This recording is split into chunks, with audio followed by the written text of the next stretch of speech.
Il est maintenant temps d'entrer un produit, puis que je puisse vous donner peut-être quelques trucs et astuces. On va entrer le peroxyde d'hydrogène que j'ai déjà rentré préalablement. On va commencer à entrer le produit. Évidemment, le nom de chaque produit doit être unique. Là, il est en train de me dire que j'en ai un autre, puis ça ne le satisfait pas pour l'instant. Donc, je vais l'appeler pour peroxyde d'hydrogène par son nom. Dans ce cas-ci, moi, j'avais mis la pureté dans ma fiche signalétique. Et vous devez remplir évidemment le nom d'usage. Bon, la différence est simple, si vous l'appelez si vous l'appelez par un petit nom, peroxyde d'hydrogène ou le produit en question, c'est bien de l'entrer pour avoir la trace, pour que le lien se fasse vite, pour que toutes les personnes qui consultent C-REACH soient sur la même longueur d'onde. Après, je vous conseille de mettre vos fournisseurs. Moi, j'ai mis des fournisseurs.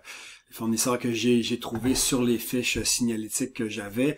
Je vous conseille de faire un rafraîchissement sinon de cela. Donc, je vais aller tout de suite à mon peroxyde d'hydrogène, puis on va voir, j'ai rentré ici toutes les informations du fournisseur. Certaines, on suggère aussi de regarder les mises à jour des fiches signalétiques. Je trouve ça intéressant, là, mais pour les exercices qu'on fait d'analyse de risque, c'est moins pertinent. Donc, j'ai pas vraiment tenu compte de ça quand j'ai entré les données. Évidemment, vos fournisseurs ne seront pas les mêmes que les miens. Donc, si vous utilisez C-REACH comme outil de tous les jours, ce que j'espère qui va être le cas, j'espère que vous pourrez changer et varier ces éléments-là, mais de toute façon, d'une fiche signalétique à l'autre, tant que le produit est le même, évidemment, il faut vérifier les puretés, etc. Là. Mais si vous voyez que le produit est le même, n'oubliez pas que les fiches de sécurité, que ce soit d'un individu ou d'un autre, sont normalisées. Donc, l'information que vous allez retrouver, c'est surtout la mise en page qui change de un à l'autre. Donc, vous allez être au moment où vous pourrez avoir complété la première partie, c'est-à-dire l'identification. Mais dans l'identification, vous le voyez, il y a d'autres éléments. Il y a les photos qu'on peut mettre qui sont importantes. Donc, je vous conseille d'aller en usine et d'aller prendre les photos en usine de ces produits-là. Parce que vous allez le voir, à part le peroxyde et l'éthanol, j'ai pris des produits, j'ai pris la liste de produits dangereux qu'il y avait chez vous. Donc, vous pourrez faire une association assez rapide avec les autres produits.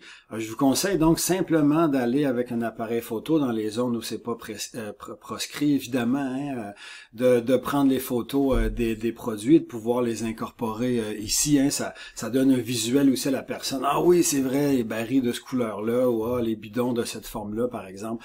Ça peut vraiment beaucoup aider la gestion quotidienne des matières premières. Puis ça donne un côté visuel, moi, que je trouve intéressant. Donc, ce sera à vous de le faire. Moi, dans le cas des fiches que vous avez de sécurité dans la banque C-REACH que j'ai incluse dans votre exercice, j'ai mis les photos des fiches de sécurité juste pour qu'on ait le look.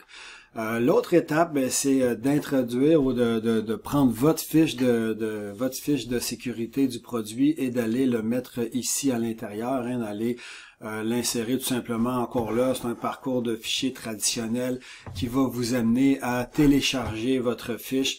Vous pouvez en télécharger une et vous pouvez la supprimer avec le petit bouton qu'on voit ici. Une fois qu'elle est téléchargée, vous voyez, vous n'avez qu'à double-cliquer, ça va vous permettre de la télécharger, d'avoir accès très facilement. Donc ici, on est dans la première étape de l'inscription d'un produit ou d'une matière dangereuse dans C-REACH, qui était l'identification. Vous pourriez rajouter des éléments, là, des éléments dans les commentaires ici, comme mettre à jour la photo, parce que il n'y a pas de photo présentement, ça me donne un petit rappel. Ça, c'est pour la première étape. Donc, la deuxième, ça va être l'identification des dangers. C'est l'étape la plus importante dans C-REACH parce que c'est là qu'on entre les données que C-REACH pourra analyser. C-REACH analyse deux choses, quels sont les produits en cause, puis quelles sont les réponses aux questionnaires que j'ai faites, qui sera une activité qui va suivre dans C-REACH. Puis c'est ces deux éléments-là qui permettent à C-REACH de vous suggérer des approches en lien en lien avec la gestion des risques chimiques. Donc, c'est important de bien le faire, mais c'est toute la beauté de la chose. Si vous avez une étiquette de produit, donc vous avez été photographié, oui, vos contenants, mais si vous êtes approché, vous avez photographié l'étiquette, vous pouvez venir la mettre ici, donc vous aurez une étiquette de produit. Et vous pouvez même faire analyser l'étiquette, parce que évidemment, sur les étiquettes, de façon générale, on va retrouver les codes d'identification des mentions de danger ou des conseils de prudence, et puis vous pourriez avoir accès. Sinon, ce qu'on va faire, c'est analyser la fiche de sécurité. Normalement, elle est plus complète, puis c'est un peu plus facile de trouver la chose.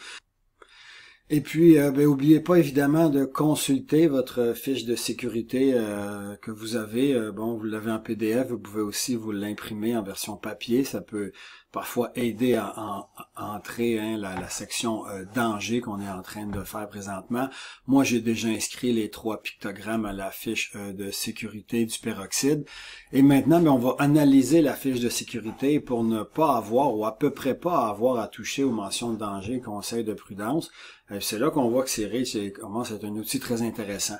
Donc, il va prendre votre fiche et aller analyser les endroits qui sont intéressants. Il va trouver l'information.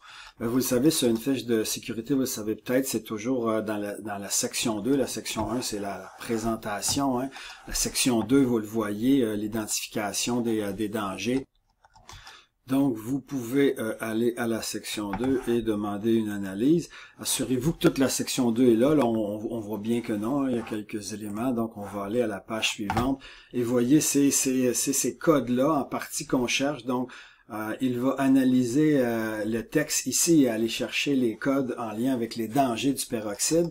Il va aussi aller analyser l'ensemble des codes qu'on trouve ici, qui sont les précautions de base, qu'on retrouve avec les différents degrés, parce que je vous le disais, dans les fiches de sécurité, tout ça est normalisé. Donc, voici tous les conseils de prévention qui sont là.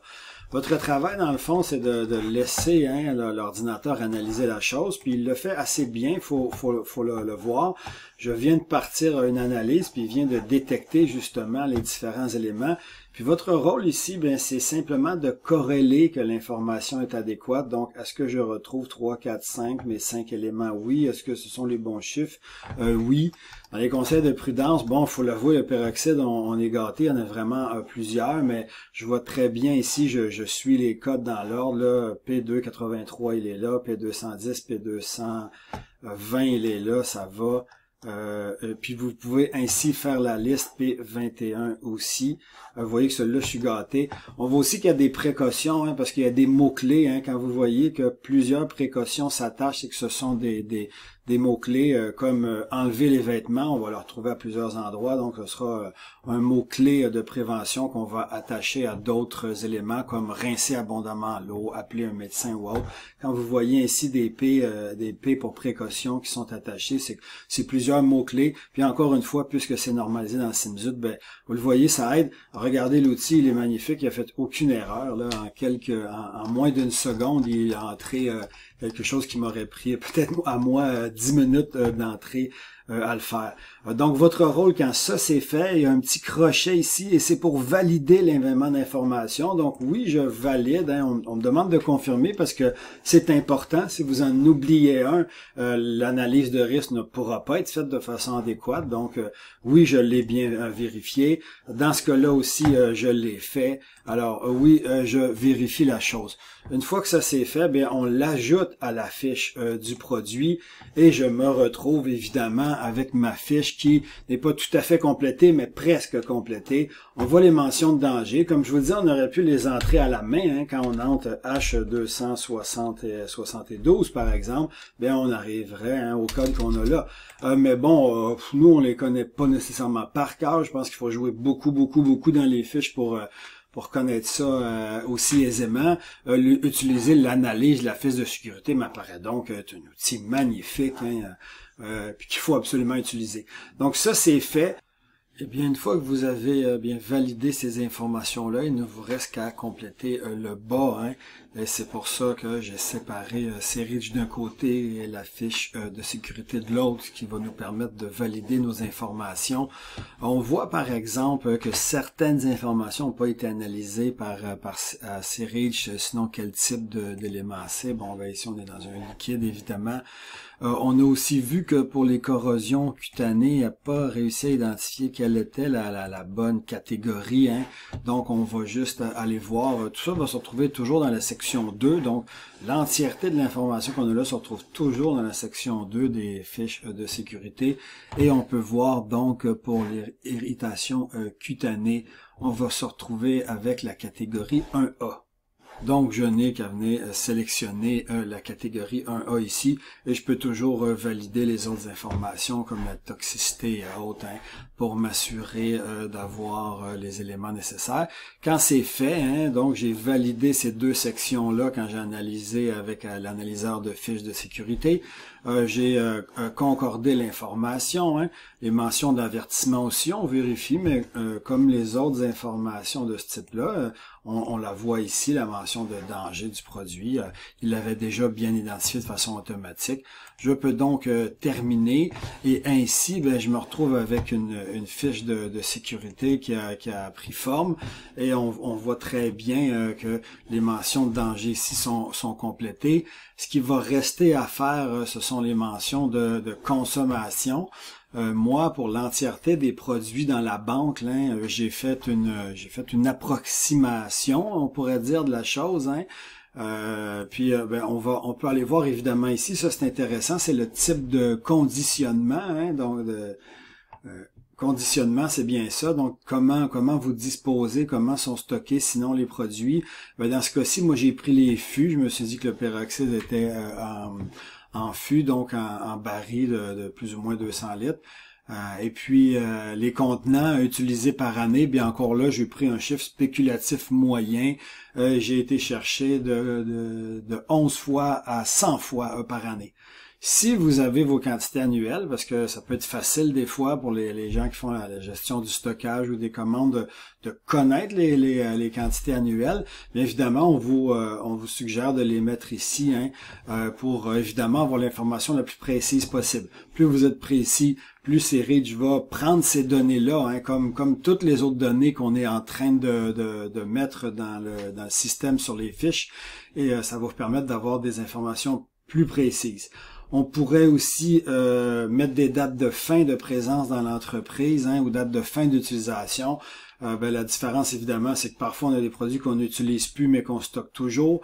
Et puis, au moment où on se débarrasse de ces stocks-là, hein, ben là, on pourrait mettre une date de fin de présence dans l'entreprise. À ce moment-là, quand vous allez dans les fiches d'identification, vous verrez que le produit est barré et ne fait plus partie de vos listes de produits et ne fera plus partie de vos listes d'analyse, hein, si vous vous en êtes débarrassé par la même occasion. Donc, un élément intéressant ici de voir mettre la consommation.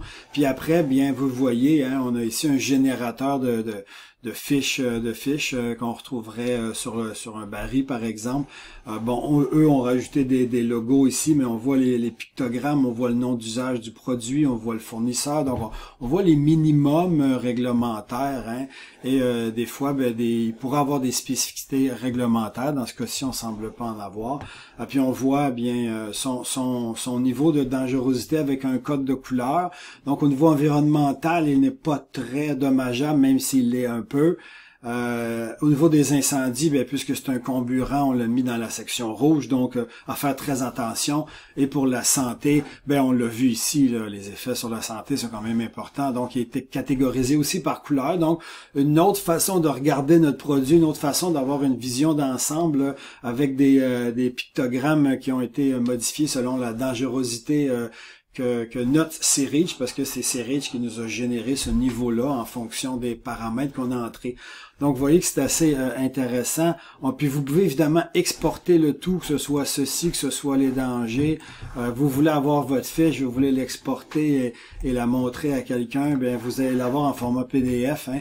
De toute façon, à peu près n'importe quelle page d'information pertinente là, peut être imprimée et ajoutée dans vos listes de rappels de sécurité, dans vos babillards, etc. Donc, c'est aussi un outil intéressant de promotion puis de travail, d'avoir des nouveaux outils papier qui vont être générés parce qu'il y a un format généré qui est très, très intéressant. Voici ce qui complète, évidemment. Donc, je vais terminer ici la fiche. Vous voyez, c'est le travail qu'on doit faire.